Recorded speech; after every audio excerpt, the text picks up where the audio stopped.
Hi hello, ഞാൻ കോഴിക്കോടാണ് കേട്ടോ. കോഴിക്കോട് ബേപ്പൂരിൻ്റെ അടുത്ത് നടുവട്ടം എന്ന് പറഞ്ഞ സ്ഥലമുണ്ട്. നടുവട്ടത്തുള്ളൊരു ക്ഷേത്രം, വലിയ കാവൊക്കെയുള്ളൊരു ക്ഷേത്രത്തിൻ്റെ അവിടെ വന്നേക്കണേ. ഇത് വെള്ളായിക്കോട് എന്ന് പറയുന്ന ക്ഷേത്രമാണ് അല്ലേ. ഇത് ഫുള്ള് ഇതേ കണ്ടോ, ഇവിടെ ആ അറ്റം മുതൽ കാവ് പോലത്തെ ഏരിയയാണ്. ഇവിടെ ആർക്ക് എവിടെ അവിടെയോ ആണോ? ആ, ഇവിടുത്തെ പിള്ളേരാണ് കേട്ടോ. ഇവരെന്നെ ഞാനിവിടെ ബേപ്പൂർ ഫെസ്റ്റ് കാണാൻ, വാട്ടർ ഫെസ്റ്റ് തുടങ്ങിയിട്ടുണ്ട്. അപ്പം അത് കാണാൻ വേണ്ടിയിട്ടാണ് വന്നേക്കണത്. അപ്പോൾ ഇവരെന്നെ അവിടെ വെച്ചിട്ട് ഇന്നലെ ആയിരുന്നു. ഇന്നലെ അതൊക്കെ കണ്ടു കഴിഞ്ഞ് ഇന്നലെ ഇവരെന്നെ കണ്ടു എന്ന് പറയുന്നുണ്ട്. ഇല്ലേ, ശരിക്കും കണ്ടാ? ഇല്ല, ശരിക്കും കണ്ടത്രേ ഞാൻ വീഡിയോ എടുക്കുന്നത്. അപ്പോൾ ഇതേ ഇവിടെ അവിടെയാണ് ക്ഷേത്രം വരുന്നത്. ഇതിൻ്റെ ക്ഷേത്രത്തിൻ്റെ ഫ്രണ്ടിൽ പോയി കഴിഞ്ഞാൽ നിറയെ കാവും ഒക്കെ നല്ല രസമുണ്ട് കേട്ടോ കാണാൻ. കണ്ടത് പനിയല്ലേ, ഇത് ആനമ്പട്ട, ആന കഴിക്കണമെന്നല്ലേ, അതാണ് കേട്ടോ. അതിൻ്റെ പേരൊക്കെ നോക്കിയേ, ഒരുപാട് വായോ. ഇതാ കുട്ടാപ്പും ഞാനും ഞങ്ങൾ ഫുഡ് കഴിച്ച് കഴിഞ്ഞപ്പോൾ നേരെ അങ്ങോട്ട് ഇറങ്ങിയത്. ഇത് എൻ്റെ ചേച്ചിയുടെ മോനാ. നിങ്ങളെ പേരെന്ന് പറഞ്ഞേ? എൻ്റെ പേര് അലൻ. അലൻ പേര് അലോക്. അനിയനാ? ആ, ഇത് ഞാൻ അമ്പാടി. അതെയാ? അതെയാ? ആ, ഇവിടെ ഫുള്ള് കാവാ. ഈ കാവൊക്കെ കാണുമ്പോൾ സത്യം പറഞ്ഞാൽ നല്ല രസമാണ്. നല്ലൊരു കൂളിങ്ങും നല്ലൊരു കുളിർമയൊക്കെയാണ്. അവിടേക്ക് വീടുണ്ടോ?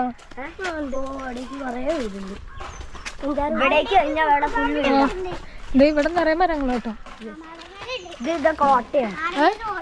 പട്ടയാണ്. പട്ട കോട്ട മീൻസ് അമ്പലത്തിന്റെ ഭാഗങ്ങളിൽ നിന്നല്ലേ? ആ, നിങ്ങളെ വീട് ഏതാ? ഞങ്ങളെ വീട് അങ്ങോട്ട് പോണല്ലേ? ഇവിടെ അടുത്താ? അമ്പാടി അല്ല, എന്റെ പേര് അമ്പാടി. ഇവന്റെ വീട് അമ്പാടി. ആ, അമ്പാടി. ശരിക്കും അമ്പാടി എന്നാ വീട്ടിൽ വിളിക്കുന്ന പേരല്ല അമ്പാടി. വീട്ടിൽ വിളിക്കുന്ന അമ്പാടി, പുറത്തുനിന്ന് വിളിക്കുന്ന ആയാണ്. അതെ, ഈ അമ്പലത്തിന് ചുറ്റും, അമ്പലത്തിന് ചുറ്റും നിറയെ കാണാൻ കേട്ടോ. അവ ചാച്ചാ, അങ്ങോട്ട് കേറാൻ പറ്റുമോ? അങ്ങോട്ട് കേറണ്ട, എനിക്ക് പേടിയുണ്ട്. അല്ല, പാമ്പും വരും. ഹോളിയിടല്ലേ കണ്ട. ഈ കായ ഉണ്ടോ? ഇതെന്താ വിഷക്കായ? നിങ്ങൾ കഴിക്കരുത് കേട്ടാ. ഇത് വിഷക്കായല്ല. അല്ല, ഇത് വിഷക്കായ എനിക്കറിയില്ല കേട്ടോ. അത് ഇതുപോലത്തെ ഒരു കായ നമ്മൾ കഴിക്കാറുള്ളത്. ആ, കണ്ട, ഇതുപോലുള്ള ഒരുപാട് ചെടികളൊക്കെ, കാട്ടുചെടികൾ ഒരുപാടുണ്ട് കേട്ടോ ഇവിടെ. ഇതിനുള്ളിലൊക്കെ എന്തോരം പനിയാ. നിങ്ങൾ രാത്രി ഇവിടെ പാമ്പിനൊക്കെ കാണുമോ? കാണാൻ എന്ത് ഭംഗിയല്ലേ, നല്ല ഗ്ലേസിംഗ് ഉണ്ട് അല്ലേ? ആ, കുറച്ച് കഴിഞ്ഞാൽ പോവും. ഇതിൽ ഒരുപാട് വിഷക്കായകൾ ഉണ്ട് അല്ലേ? ഫോട്ടോ ആണോ? ഇത് വിഷക്കായാണ്. ഇതുണ്ടോ ലവിന്റെ ചിഹ്നം പോലെ അല്ലേ? അങ്ങനെ കയറണ്ടോ? ആ, എനിക്ക് പേടിയുണ്ട്. ആ,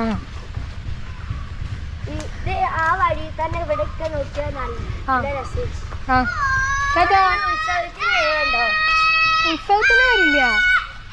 ഇനി ഇതുപോലെ ബേപ്പൂര് പരിപാടി ഉണ്ടാവുമ്പോ വരില്ലേ? ആ, കേട്ടാ.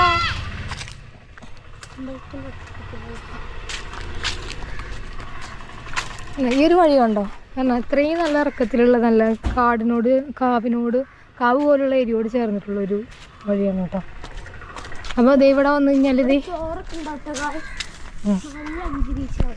കണ്ടോ, ഫുള്ള് വള്ളികളാട്ടോ. ഇതൊക്കെ നോക്കി, നിറയെ വള്ളികൾ നിറഞ്ഞിട്ടുള്ള ഒരു കാവ്.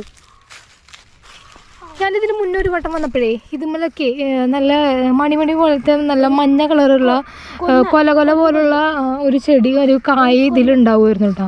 അത് ആ ഒരു ടൈമിൽ ഒരുപാട് ഉണ്ടായിരുന്നു. അതുമ്പോൾ നല്ല രസമാണ്. ശരിക്കും നമ്മളെ കണിക്കൊന്ന പൂത്ത് നിൽക്കില്ലേ, അതേപോലെ കൊല പോലെയായിരുന്നു നിന്നിരുന്നത്. ഉണ്ടോ? ഇതിൻ്റെ മരങ്ങളൊക്കെ നോക്കി ഇങ്ങനെ വളഞ്ഞ് വന്നേക്കണ്.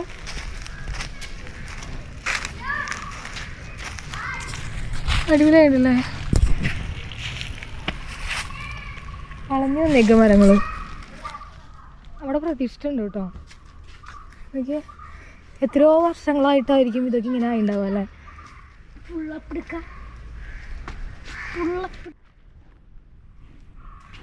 അയ്യോ,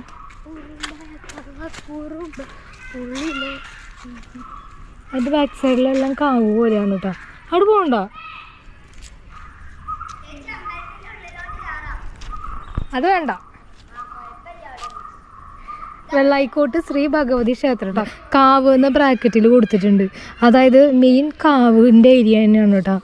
അവിടേക്കൊക്കെ കാവ് പോലത്തെ ഏരിയകളാണ്. ചെറിയൊരു ക്ഷേത്രമാണ് കേട്ടോ, ദേവി ഭഗവതി ക്ഷേത്രമാണ്. ഇതിന് മുന്നേ ഞാനിവിടെ വന്ന് തൊഴുതിട്ടുണ്ട്. പിന്നെ ഇത് എവിടെയൊക്കെ ഉണ്ടോ ഈ വള്ളികൾ പോലെ, എന്ത് മരമാണല്ലേ ഈ വള്ളികൾ മാത്രമായിട്ടുള്ള മരങ്ങൾ. സാധാരണ കാവുകളിലൊക്കെയാണ് അങ്ങനെ വള്ളികൾ പോലത്തെ മരങ്ങളൊക്കെ കാണുന്നത്. ഇതുണ്ടോ,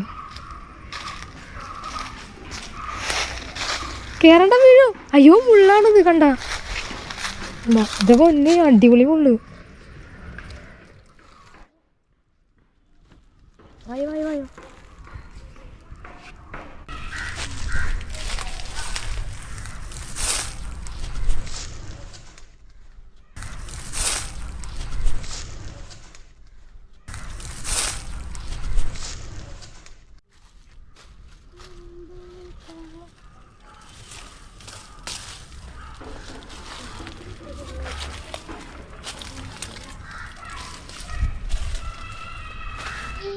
അപ്പോൾ നമ്മളിത് ഇത് കാവൊക്കെ കണ്ടിട്ട് തിരിച്ച് പോകണം കേട്ടോ. ഇപ്പോൾ 12:30 പുലർച്ചെ 12:30. അപ്പം ഇവിടെ ഒരു തിറവെള്ളാട്ട് പരിപാടി നടക്കുന്നുണ്ട്. അപ്പോൾ കാണാനായിട്ട് വന്നിട്ടുണ്ട്. ഈ കുടുംബക്ഷേത്രമാണ്. അപ്പോൾ ഈ ഒരു ക്ഷേത്രത്തിൻ്റെ പേര് തച്ചമ്പലത്ത് ശ്രീ ഭുവനേശ്വരി ഗുരു ശ്രീ കുരുമ്പ ഭഗവതി ക്ഷേത്രം എന്നാണ് കേട്ടോ. കുറച്ച് വലിയ പേരാണ്. ഗോദീശ്വരത്ത് നിന്ന് ബേപ്പൂർ ബീച്ചിലേക്ക് പോകുന്ന വഴിയാണ് ഈ ഒരു ക്ഷേത്രം ഉള്ളത്. ഇതൊരു കുടുംബക്ഷേത്രമാണ് കേട്ടോ. അപ്പോൾ നമുക്കറിയാം വടക്കൻ കേരളത്തിൻ്റെ ഉത്സവങ്ങളിൽ പ്രധാനം എന്ന് പറയുന്നത് തെയ്യം, തിറി, തറയൊക്കെയാണ്. അപ്പം ഇവിടെ നടക്കുന്നത് തറയാണ്. അപ്പം നമ്മൾ അവിടെ ചെന്നപ്പം ഇതിൻ്റെ വേഷം കെട്ടുന്ന ഒരു സമയമായിരുന്നു കേട്ടോ. അപ്പം ഇത് തുടങ്ങുന്നത് പുലർച്ചെ ഒരു 2 മണി 3 മണി സമയത്തേ ഇത് തുടങ്ങുള്ളൂ എന്ന് പറഞ്ഞു. അതുകൊണ്ട് അത്രയും നേരം ഇരിക്കാൻ പറ്റുന്നുണ്ടായിരുന്നില്ല, കാരണം നല്ല ഉറക്കം വരുന്നുണ്ടായിരുന്നു. അപ്പോൾ പിന്നെ തിരിച്ചു പോരുകയാണ് ഉണ്ടായത്. ഈ തിറവെള്ളാട്ട് മഹോത്സവമൊക്കെ ഈ വടക്കൻ കേരളത്തിലാണ് കൂടുതലായിട്ട് നടക്കുന്നത്. നമുക്കറിയാം കേരളത്തിൻ്റെ വടക്ക് കിടക്കുന്ന കണ്ണൂർ, കാസർഗോഡ്, കോഴിക്കോടൊക്കെയാണ് തറ, തെയ്യം ഇതൊക്കെ കൂടുതലായിട്ട് നമ്മൾ കാണുക. പക്ഷേ കോഴിക്കോടും ഒരുപാട് സ്ഥലങ്ങളിൽ ഇതൊക്കെ ഉണ്ട്. എനിക്ക് ആഗ്രഹമാണ് ഇത് പോയി കാണണം എന്നുള്ളത്. പിന്നെ ഉത്സവമായതുകൊണ്ട് തന്നെ ഇതുപോലുള്ള കുഞ്ഞു കച്ചവടക്കാരൊക്കെ ഉണ്ടായിരുന്നു. കുറേ മാല, വള, കമ്മൽ ഇതിൻ്റെയൊക്കെ ചെറിയ കടകളൊക്കെ ഉണ്ടായിരുന്നു. നല്ല വില കുറവായതുകൊണ്ട് ഞാനൊരു കമ്മലും മാലയൊക്കെ മേടിച്ചു. ചെറിയൊരു ക്ഷേത്രത്തിലെ ഉത്സവമാണെങ്കിൽ പോലും ഇവിടെ ഇതുപോലുള്ള കച്ചവടക്കാർ ഒരുപാടുണ്ടാവും. അപ്പോൾ ഇത്രയൊക്കെയാണ് ബേപ്പൂരിലെ ചില നാട്ടുവിശേഷങ്ങൾ. കുഞ്ഞു വീഡിയോ ആയിരുന്നു. അപ്പം ഇഷ്ടപ്പെട്ടുവെങ്കിൽ എന്തായാലും ലൈക്ക് ചെയ്യുക, ഷെയർ ചെയ്യുക. പിന്നെ നമ്മുടെ ചാനൽ പുതിയതായിട്ട് വരുന്നവരാണെങ്കിൽ നിങ്ങളൊന്ന് ചാനൽ സബ്സ്ക്രൈബ് ചെയ്യുക. നല്ല വീഡിയോസൊക്കെ ഉണ്ടാവും. അപ്പോൾ എന്തായാലും അടുത്ത വീഡിയോയിൽ നമുക്ക് കാണാം കേട്ടോ. ബൈ.